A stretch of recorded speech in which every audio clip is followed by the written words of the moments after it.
지난 시간 공동체에 대한 신앙 고백에 대해서 이야기 나눠보았습니다. 먼저 예수님이 부활하시고 하늘로 올라가시며 우리에게 보내주신 성령님에 대해 배웠습니다. 성령님은 보혜사, 진리의 영이십니다. 보혜사 성령님은 우리와 함께 하시며 우리를 도우시며 위로하시는 분입니다. 진리의 영이신 성령님은 말씀으로 우리에게 역사하십니다. 성령님은 우리에게 말씀을 가르치시며 생각나게 하시며 책망하시며 우리를 진리의 길로 인도해 주십니다. 그 성령님으로 인해 구원을 고백한 모든 성도들은 이제 교회로서 교회 공동체의 구성원이 됩니다. 교회는 건물이 아니라 사람입니다. 성도로 부르심을 받은 사람들, 예수 그리스도를 부르는 모든 자들이 교회입니다. 교회는 5가지 역할과 사명이 있습니다. 예배, 성장, 성숙, 섬김, 사명입니다. 교회는 하나님께 예배드리고 말씀을 배우며 성장하고 사랑으로 성숙해가며 봉사로 서로를 섬기며 사명을 가지고 복음을 전합니다. 오늘은 그 교회로서 모인 우리들이 어떻게 신앙생활을 해야 하는지 구체적으로 살펴보도록 하겠습니다. 더불어 유아세례, 아기세례를 받은 부모로서 어떻게 자녀를 말씀으로, 신앙으로 교육해야 하는지 살펴보도록 하겠습니다. 첫 번째, 거듭난 자의 신앙생활입니다. 신앙생활이란 구체적으로 교회 생활을 의미하기도 합니다. 교회를 떠난 신앙생활은 건강할 수 없기 때문입니다. 우리는 교회를 통해 그리스도인의 삶을 배우며 성도의 공동생활을 통해 더불어 사랑하며 사는 법을 배웁니다.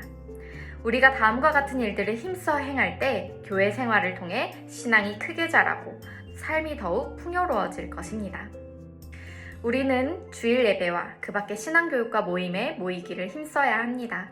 예배에 참석하여 하나님께 영광을 돌리는 것은 교회 생활의 근본이기 때문입니다. 모든 신자는 교회가 정한 예배 시간에 참석하여 신령과 진정으로 예배를 드려야 합니다. 이런 진정한 예배를 드리려면 먼저 예배자의 마음가짐과 태도가 경건해야 합니다. 우리 몸은 그리스도의 지체이며 성령이 머무시는 성전입니다. 이 몸을 하나님께서 기뻐하실 거룩한 산 제물로 드리는 것이 바로 영적 예배입니다. 그러므로 교회 건물보다 성령이 머무실 전인 예배자 자신의 태도가 더욱 중요합니다. 다음 6가지 예배의 준비 자세와 태도를 살펴보겠습니다.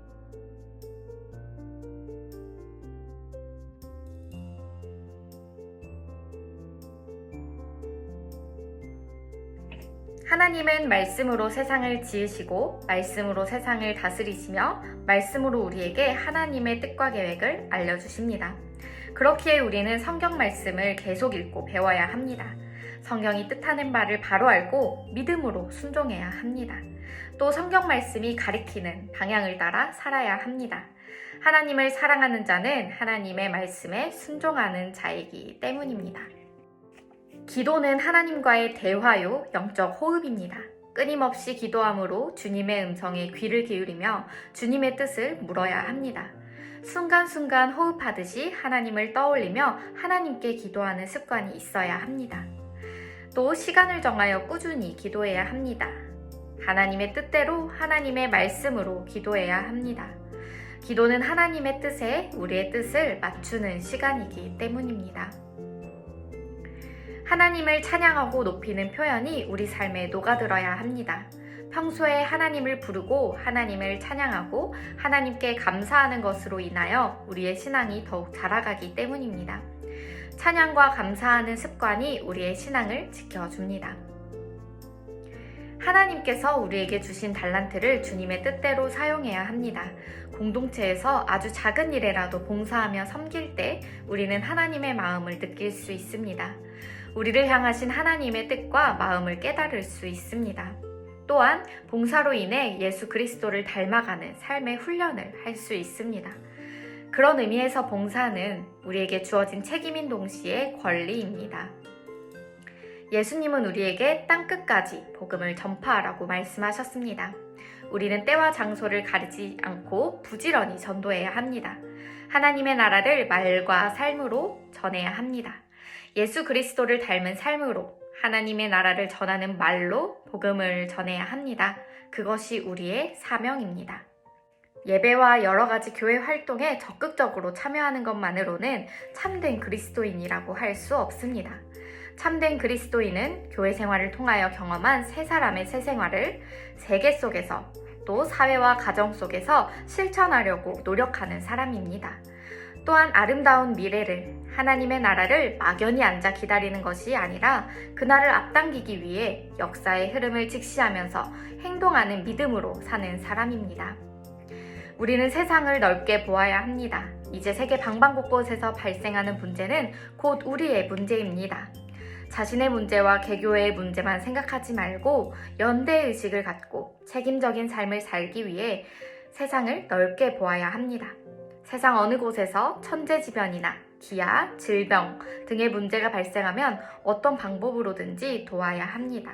그뿐만 아니라 불의, 전쟁, 환경오염, 폭력 문제 등에 대하여도 모든 교회가 하나가 되어 구체적인 행동으로 힘을 모아야 합니다. 두 번째는 거듭난 자의 자녀 양육입니다. 그리스도인 부모로서 아이를 신앙으로 양육하려 할 때 어떤 태도로 임해야 할까요? 첫 번째, 부모는 하나님의 청지기임을 기억해야 합니다. 자녀는 하나님이 부모에게 맡기신 자녀임을 기억해야 합니다. 자녀를 내 것으로 생각하고 여기는 순간부터 자녀를 신앙으로 양육하기보다는 내 습관, 내 생각, 내 고정관념대로 양육할 수밖에 없습니다. 정말 자녀를 신앙으로 또 하나님의 자녀로 그리스도인으로서 바로 서게 하고 싶다면 부모 스스로 하나님의 청지기임을 잊지 말아야 합니다. 부모는 하나님의 주신 자녀를 하나님의 뜻대로 양육해야 하는 하나님의 청지기입니다. 부모는 하나님을 대신해서 하나님 아버지의 마음으로 자녀를 양육해야 합니다. 아비들아, 너희를 자녀를 노엽게 하지 말고 오직 주의 교양과 훈계로 양육하라. 에베소서 6장 4절 말씀입니다.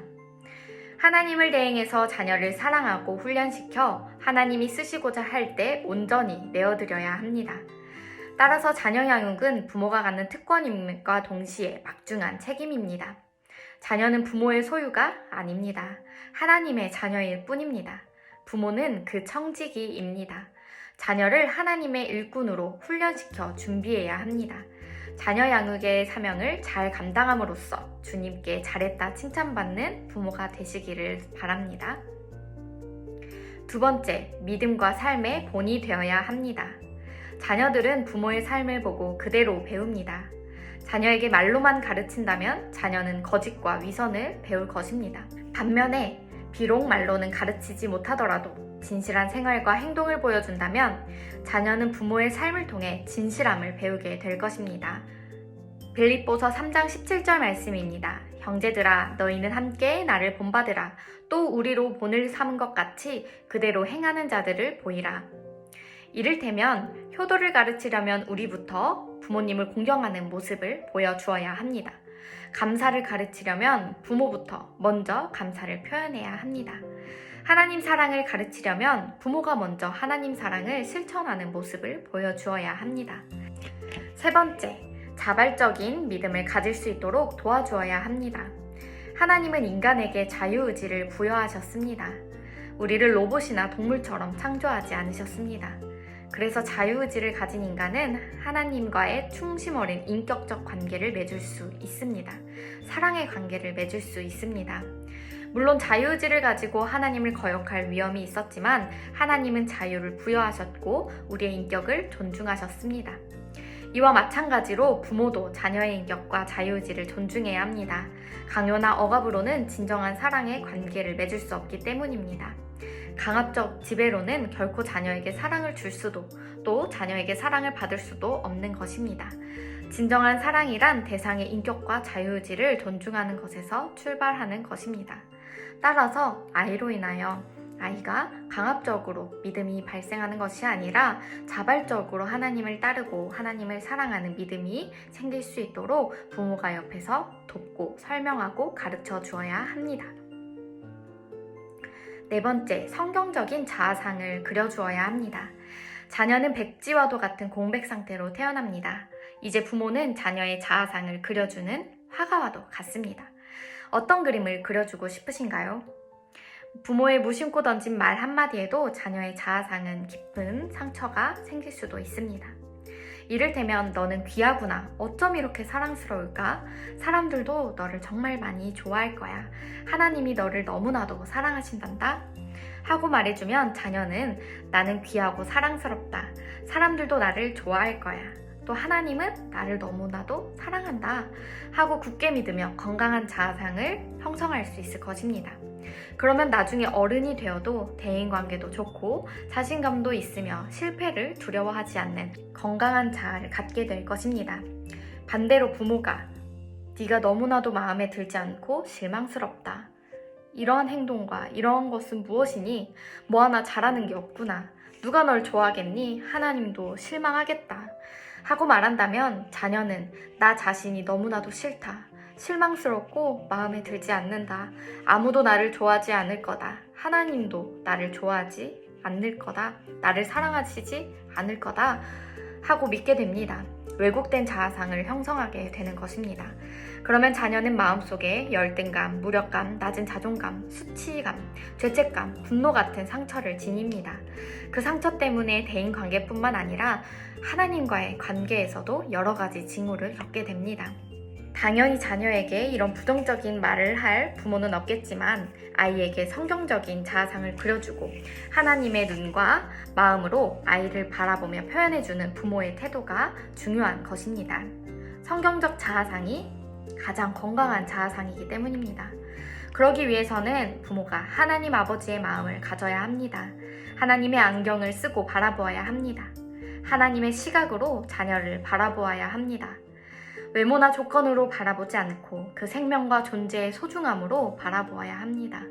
건강한 자아상을 형성한 다음 두려움 없이 세상으로 뻗어나갈 수 있도록 자녀에게 던지는 말 한마디에도 깨어있는 부모가 되시기를 바랍니다.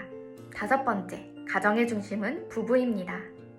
건강한 가정은 부부가 중심인 가정입니다. 가정의 중심에 자녀가 있으면 가정은 불균형해지기 시작합니다. 반대로 부부관계가 견고하면 자녀는 저절로 안정감 있게 성장합니다. 자녀에게 있어서 부모는 자신을 보호해주는 절대적인 존재와도 같습니다. 때문에 부모가 반목하며 불화할 때 자녀가 경험하는 불안과 두려움과 상처는 이루 다 말할 수 없습니다. 아빠가 여성인 엄마를 아끼고 존중하는 태도를 보여준다면 그 딸은 스스로 사랑받고 존중받는 여성상을 형성할 것입니다. 엄마가 남성인 아빠를 세워주고 존경해준다면 그 아들은 존경받는 남성상을 형성할 것입니다.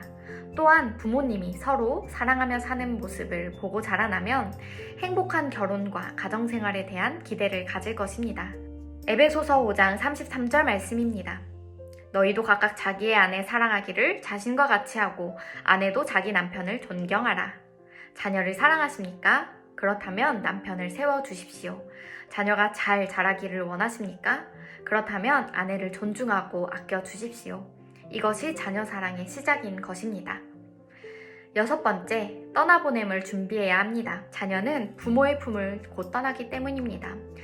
부모가 생각하는 것보다 훨씬 빨리 떠나가기 마련입니다. 자녀와의 아름다운 시간들을 귀중하게 여기고 마음껏 즐기십시오. 바로 지금 자녀와 행복한 시간을 누리는 것이 떠나보냄을 준비하는 첫 번째 태도입니다. 2번째로 떠나보냄을 준비한다는 것은 자녀 양육의 시기를 놓치지 말아야 한다는 것을 의미합니다. 하나님은 곧 가나안으로 들어갈 이스라엘 백성들에게 자녀 교육의 중요성을 강조하셨습니다. 신명기 6장 1절에서 9절 말씀입니다. 이는 곧 너희의 하나님 여호와께서 너희에게 가르치라고 명하신 명령과 규례와 법도라. 너희가 건너가서 차지할 땅에서 행할 것이니 곧 너와 내 아들과 내 자손들이 평생에 내 하나님 여호와를 경외하며 내가 너희에게 명한 그 모든 규례와 명령을 지키게 하기 위한 것이며 또 네 나를 장구하게 하기 위한 것이라. 이스라엘아, 듣고 삼가 그것을 행하라. 그리하면 네가 복을 받고 네 조상들의 하나님 여호와께서 내게 허락하심 같이 젖과 꿀이 흐르는 땅에서 네가 크게 번성하리라. 이스라엘아, 들으라. 우리 하나님 여호와는 오직 유일한 여호와이시니 너는 마음을 다하고 뜻을 다하고 힘을 다하여 네 하나님 여호와를 사랑하라. 오늘 내가 내게 명하는 이 말씀을 너는 마음에 새기고 네 자녀에게 부지런히 가르치며 집에 앉았을 때에든지 길을 갈 때에든지 누워 있을 때에든지 일어날 때에든지 이 말씀을 강론할 것이며 너는 또 그것을 네 손목에 메어 기호를 삼으며 네 미간에 붙여 표로 삼고 또 내 집 문설주와 바깥문에 기록할지니라. 아멘. 우리 부모들도 잊지 말아야 할 것입니다. 왜냐하면 우리 품을 떠나 자녀가 살아가야 할 세상 역시 가나안 땅과 같은 곳이기 때문입니다. 더 늦기 전에 자녀가 부모 품을 떠나기 전에 마음껏 사랑하십시오. 하나님 사랑과 능력을 심어주십시오. 하나님의 진리로 무장시켜 주십시오. 이것이야말로 떠나보냄을 준비하는 자녀 양육의 마음가짐입니다. 유아 세례는 완성이 아니라 이제 시작입니다. 부모는 교회에서 공적으로 자녀를 믿음으로 양육할 것을 서약하므로 주님을 사랑하고 경건의 본이 되고 자녀를 위하여 그리고 함께 기도하여 그가 믿음으로 자라 그리스도 안에 있게 할 책임을 져야 하는 것입니다. 그 마지막 단추가 끼워질 때까지 부모가 책임을 져야 합니다. 하나님 앞에서 겸손한 마음으로 이 책임을 감당하시기를 주님의 이름으로 축복합니다. 4주 동안 너무나 고생 많으셨습니다.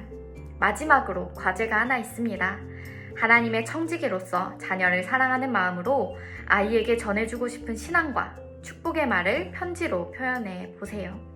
나중에 아이가 부모님의 편지를 읽었을 때 그 편지가 아이에게 그 무엇보다도 크고 따뜻한 사랑을 느끼게 해줄 것입니다. 그럼 다음 세례식에서 만나 뵙겠습니다.